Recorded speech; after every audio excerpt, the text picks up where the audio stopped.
தமிழகத்திற்கு காத்திருக்கும் ஆபத்து.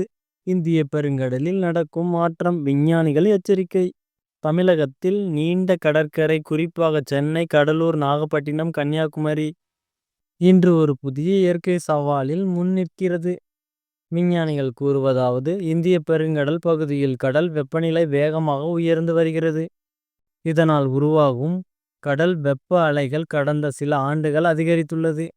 கடல் வெப்பநிலை உயர்வு கடலின் மேற்பரப்பு வெப்ப அதிகரிப்பதால் சூறாவளிகள் வேகமாக உருவாகி திடீரென பலம் பெறுகிறது.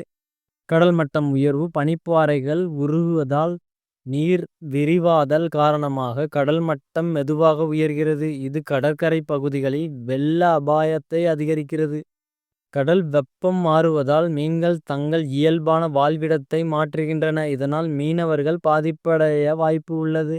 தமிழ்நாடு மாநிலத்தின் வடகிழக்கு பருவமழை முறைமாற்றம் காணப்படலாம் என ஆய்வுகள் தெரிவிக்கின்றன. சர்வதேச காலநிலை ஆய்வாளர்கள் கூறுவது: இந்திய பெருங்கடல் உலகின் மற்ற பெருங்கடலை விட வேகமாக சூடாகிறது.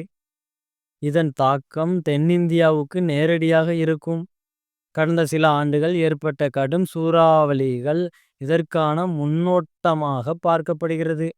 கடற்கரை பாதுகாப்பு சுவர்கள் மற்றும் மாங்க்ரோ காடுகள் வளர்த்தல். கார்பன் வெளியீட்டை குறைக்கும் நடவடிக்கைகள். மீனவர்களுக்கு முன்னறிவிப்பு அமைப்புகளை வலுப்படுத்துதல்.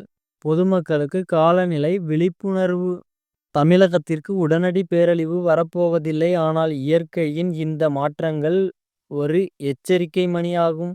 இப்போது முன்னெச்சரிக்கை எடுத்தால் எதிர்கால தலைமுறையை பாதுகாக்க முடியும்.